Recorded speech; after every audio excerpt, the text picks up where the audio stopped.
سب سے بڑی خبر 11:30 بجے جوڈیشل کمیشن کا اجلاس شروع ہوتا ہے اور غالباً 8 گھنٹے تک آج شارع دستور کے اوپر ہم نے یہ دیکھا کہ وہاں پہ اجلاس ہوتا رہا اور اجلاس میں کیا ہوا کہ اس میں ایک تو جوڈیشل کمیشن کے جو رولز ہیں ان کی منظوری کی خبر آئی کہ جوڈیشل کمیشن نے رولز منظور کر لیے ہیں. چلیں اچھی بات ہے. اور جو رولز منظور کیے گئے ہیں ان کے مطابق 8 گھنٹے کے حوالے سے بتایا گیا ہے کہ ایک تو اب ہائی کورٹ کا جو جج تعینات ہوگا اس کا میڈیکل ٹیسٹ کروانے کی شرط تھی وہ ختم کر دی گئی ہے. اور اس کے علاوہ کہا گیا تھا جی انٹیلیجنس ایجنسی سے رپورٹ لیا کریں گے ججز کے حوالے سے. تو امیدوار کی جو انٹیلیجنس رپورٹ لینا یا نہ لینا کمیشن کی ثوابدید کے اوپر چھوڑ دیا گیا ہے. یہ ضروری نہیں ہے. اگر وہ چاہیں گے تو رپورٹ لے لیں گے, نہیں چاہیں گے تو رپورٹ نہیں لیں گے. نمبر 1. نمبر 2, جو چیف جسٹس ہائی کورٹ ہے ان کے لیے جو 3 سینئر ججز ہیں ان میں سے ایک کا انتخاب ہوا کرے گا. اب یہ جو 3 سینئر ججز میں سے ایک کا انتخاب ہوا کرے گا اس حوالے سے یہ بتایا گیا ہے کہ آپ وہ تو چلے کر ہی لیں گے. اس کے بعد جو ہائی کورٹ کے حوالے سے وہاں سے جو جج جو ہے وہ بھی سپریم کورٹ آنے ہیں اس کے حوالے سے بھی اگر 3 سینئر ججز میں سے اگر سینئر جج کو چھوڑ کے دوسرے نمبر والے کو بنایا جاتا ہے چیف جسٹس ہائی کورٹ کا, جیسے کہ عالیہ نیلم کو تیسرے نمبر سے بنایا گیا, تو وجوہات بتانی ہوں گی. ایسے نہیں ہے جیسے اس بار نہیں بتایا تھا. اور یہ بھی جسٹس منصور علی شاہ صاحب کا کمال ہے کہ انہوں نے کہا تھا کہ بھائی کوئی میکینزم تو لے کے آؤ. اور پھر ایک اور بات ہے کہ اب سپریم کورٹ میں جو جج کی تعیناتی ہے اگر ایک جج تعینات ہونا ہے تو اس کے لیے 5 نام آیا کریں گے اور 5 ناموں میں سے ایک جو ہے وہ سپریم کورٹ آف پاکستان کے اندر ایلیویٹ ہو جائے گا. چلیں یہ تو منظوری ہو گئی رولز کو لے کے. لیکن آج جو دوسری بات تھی وہ یہ تھی کہ آیا جوڈیشل کمیشن کے اندر جو آئینی بینچ ہے جس کی مدت 4 جنوری کو ختم ہو رہی ہے, کیا یہ ختم ہو جائے گا یا یہ چلے گا؟ اب پہلی بات یہ ہے کہ پاکستان میں ایکسٹینشن کا چونکہ بہت زیادہ ایک رواج ہے تو جناب عالی خبر یہ ہے کہ اس آئینی بینچ کو 6 مہینے کی ایکسٹینشن مل گئی ہے اور ماشاءاللہ سے 4 جولائی 2025 تک یہ کام کرے گا. اب اگلی بات یہ ہے کہ اس کا سربراہ کون ہوگا. آج جسٹس جمال خان مندوخیل نے جو پہلے ان کو ووٹ دیتے رہے ہیں آج ان کا ووٹ حکومت کے ساتھ نہیں تھا اور جسٹس جمال خان مندوخیل نے یہ تجویز دی کہ سپریم کورٹ کے تمام ججز کو آئینی بینچ میں شامل کر دیا جائے. اور اس کی وجہ یہ ہے کہ آنے والے دنوں کے اندر 26ویں آئینی ترمیم لگنی ہے تو جب پوری سپریم کورٹ آئینی بینچ ہوگی تو ٹیکنیکلی وہ فل کورٹ ہوگی. آپ حیران اس بات کے اوپر ہوں گے کہ پھر ہوا کیا. پھر ہوا یہ کہ آج کے اس بینچ کے اندر 7-6 کے ووٹوں کے ساتھ یہ طے پایا ہے کہ اگلے 6 مہینے جو آئینی بینچ کام کرے گا وہ جناب جسٹس جمال خان جسٹس امین الدین خان کی سربراہی میں کام کرے گا. اور آپ کو پتا ہے اس بینچ میں کون کون شامل ہے جوڈیشل کمیشن میں؟ جوڈیشل کمیشن میں جہاں پہ باقی لوگ ہیں ان کو تو آپ کو پتہ ہی پتا ہے, لیکن اس میں کچھ ججز بھی شامل ہیں. مثال کے طور پہ اس میں چیف جسٹس شامل ہیں جیا آفریدی, اس میں سینئر جج جسٹس منصور علی شامل ہیں, اس میں ان سے آگے جو جج ہیں جسٹس منیب وہ شامل ہیں, اور جسٹس امین الدین خان اور ان کے ساتھ جسٹس مندوخیل ہیں. آپ کو پتا ہے کسی ایک جج نے بھی یہ ووٹ نہیں کیا کہ جسٹس امین الدین خان کو آئینی بینچ کا سربراہ ہونا چاہیے. اس سے ان کی سٹینڈنگ کا اندازہ میں ہوتا ہے. لیکن جسٹس امین الدین خان نے خود کو ووٹ کیا. صرف خود کو انہوں نے ووٹ نہیں کیا بلکہ حکومت کے تمام جو حامی ہیں جس میں اعظم نذیر تارڑ, جس میں اٹارنی جنرل, جس میں نون لیگ کے رہنما شیخ آفتاب, پیپلز پارٹی کے رہنما فاروق اسنائک, بار کونسل کے نمائندے اور اسپیکر قومی اسمبلی کے نمائندے نے بھی اسی بینچ کو قائم رکھنے کی حمایت میں ووٹ دیا.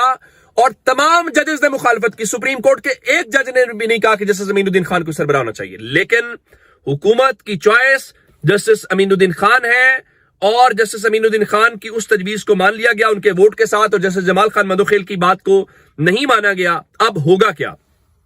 اب ہوگا یہ کہ آئینی بینچ کے سامنے آئے گی 26ویں آئینی ترمیم اور جسٹس امین الدین خان جو حکومت کی چوائس ہے. کوئی سپریم کورٹ کے ایک وکیل جج کو بھی اعتماد نہیں ہے کہ ان کو ہونا چاہیے. وہ ہمارے مستقبل کا فیصلہ کریں گے. اور آج حکومت نے پھر طے کیا کہ اب پاکستان کی سپریم کورٹ کو نون لیگ, پیپلز پارٹی اور ان کی حمایتی بار کونسل چلایا کریں گی. سپریم کورٹ کے اقلیتی ججز کوئی فیصلہ نہیں کر سکتے. یہ ہے حیثیت. اب जनाब ये हो गया मामला। अब आते हैं अगली बात की तरफ कि ये तो चले हो ही गया जो सो होना था। अब इसके बाद जजेस की नुमाइंदगियां होंगी, जो फिलहाल नुमाइंदगियां हैं, नॉमिनेशंस थी वो वापस ले ली गई हैं, और उसके बाद अब तमाम नॉमिनेशंस नहीं आएंगी, उसके बाद होगा। लेकिन असल खबर क्या है? असल खबर इमरान खान ने जो 24 घंटे की डेडलाइन दी है वो भी है। वो क्या है? वो ये है जनाब, इमरान खान के ऑफिशियल ट्विटर हैंडल से कहा गया है कि हुकूमत को इतवार यानी कल के दिन 22 दिसंबर तक का वक्त दिया है।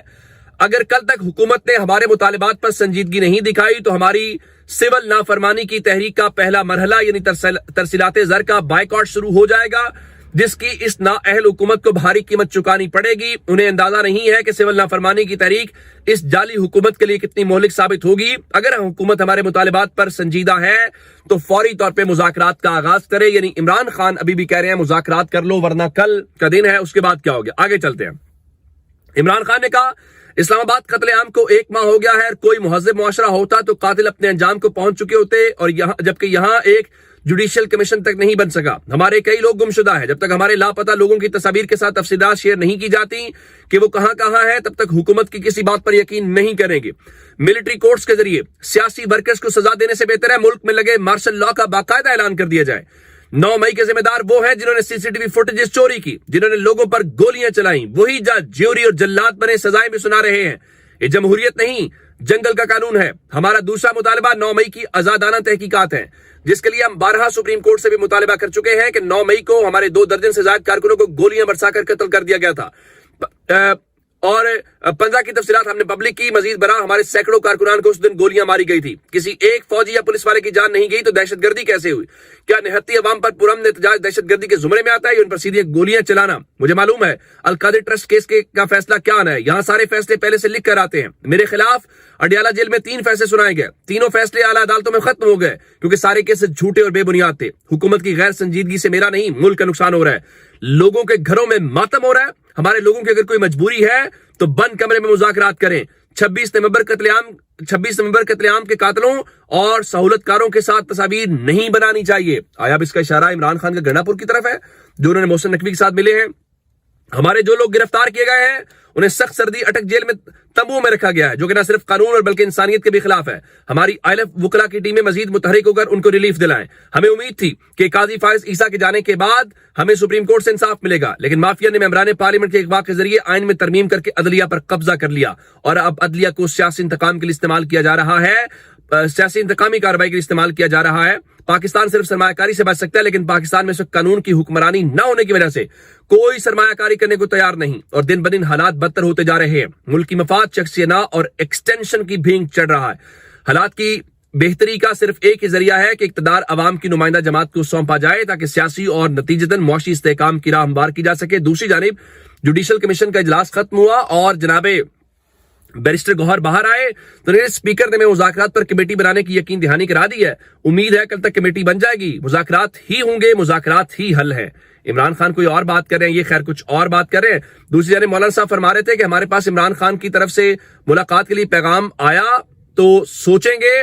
जाहिर है कि हमने ये देखना है कि हम फायदा और नुकसान क्या उसके बाद ही कुछ करेंगे। लेकिन आज की दिलचस्प खबर, हमारे कुलीग हैं वकास गौरी, न्यूज़ के साथ मुंसलिक हैं, बड़े मंजे हुए सहाफी हैं, उन्होंने खबर दी।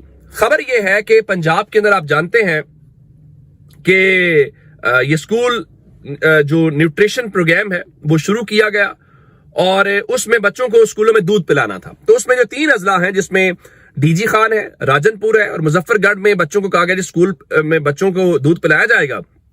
मरियम नवाज जो पंजाब की वजीर आला, उन्होंने 5 सितंबर को इस स्कूल न्यूट्रिशन प्रोग्राम का पायलट प्रोजेक्ट है जिसका स्टार्ट किया। अब जो है इन 3 महीनों के अंदर, इन 3 अजला के अंदर 3527 से ज्यादा जो स्कूल्स हैं वहां पे 2 करोड़ 21 लाख डब्बे तकसीम किए गए। और गौरी साहब की खबर यह है कि चूंकि एक दूध के डब्बे की कीमत जो है वो 63 रुपए मुकर्रर है, तो इस तरीके से स्कूल न्यूट्रिशन के 3.5 महीने में सिर्फ पंजाब के 3 अजला में बताया गया है जी बच्चे 1 अरब 39 करोड़ रुपए से ज्यादा का दूध पी गए हैं। अब ये कहा तो बच्चों के हवाले से जा रहा है, अब पता नहीं कितने बाबुओं के, कितने अफसरों के घरों के चूल्हे जल गए होंगे। अपना बहुत सारा ख्याल रखिएगा। खुदा हाफिज।